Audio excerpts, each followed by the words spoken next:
বিংশ শতাব্দীর যদি কোনো বড় ধরনের আবিষ্কার হয়ে থাকে সেই আবিষ্কারটা ওআরএস আমাদের প্রাত্যহিক জীবনে একটা দরকারি প্যারাসিটামল ইয়ার মতো ওইরকম ওষুধ হয়ে গেছে। একটা ছোট্ট জিনিসের থেকে যেটা আমরা ওআরএস দিয়ে সমাধান করতে পারি সেটা কিন্তু যদি প্রপার ম্যানেজমেন্ট না হয় তখন আরও বড় লেভেলে চিকিৎসা করতে হয়। সিভিয়ার একটা কনসিকুয়েন্স কিন্তু এটা আমাদের যে মেটাবলিক ডিরেঞ্জমেন্ট শরীরের মধ্যে ঘটে যায়। আমাদের ব্লাডে যেই পরিমাণ, প্লাজমাতে যেই পরিমাণ সোডিয়াম থাকার কথা, যেই পরিমাণ পটাশিয়াম থাকার কথা, ক্লোরাইড থাকার কথা, এই জিনিসগুলো যখন কমে যায় বিশেষ করে সেগুলো কারেকশন করা খুব জরুরি দরকার হয়ে যায়। আর খুব বেশি কমে গেলে তখন তো পেশেন্টকে একদম হায়েস্ট লেভেলের সাপোর্ট লাগে।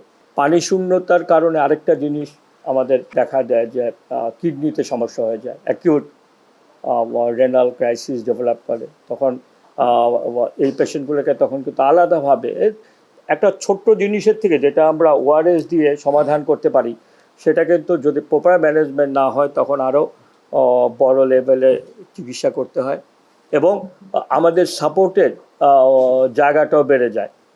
তখন আমাদের এই উপজেলা লেভেলে এদের চিকিৎসা দেওয়া যায় না, এই পেশেন্টগুলোকে আমাদের জেলা লেভেলে হসপিটালে নিতে হয়, মেডিকেল কলেজ হসপিটালে, টার্সিয়ারি লেভেলে হসপিটালে নিতে হয়।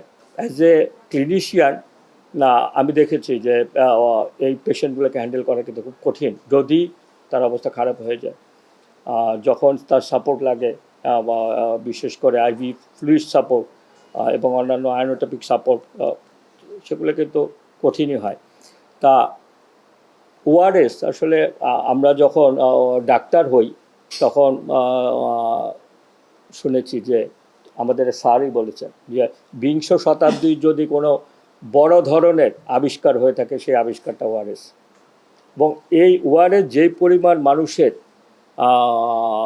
জীবন বাঁচিয়েছে, আগে কলেরা হতো, ডায়রিয়া হতো, হাজার হাজার মানুষ গ্রামের পর গ্রামে মরে যেত, কিন্তু এই একটা ঔষধি বলবো আমরা যে একটা অসাধারণ ভূমিকা পালন করেছে এই মানুষের জীবন বাঁচানোর ক্ষেত্রে।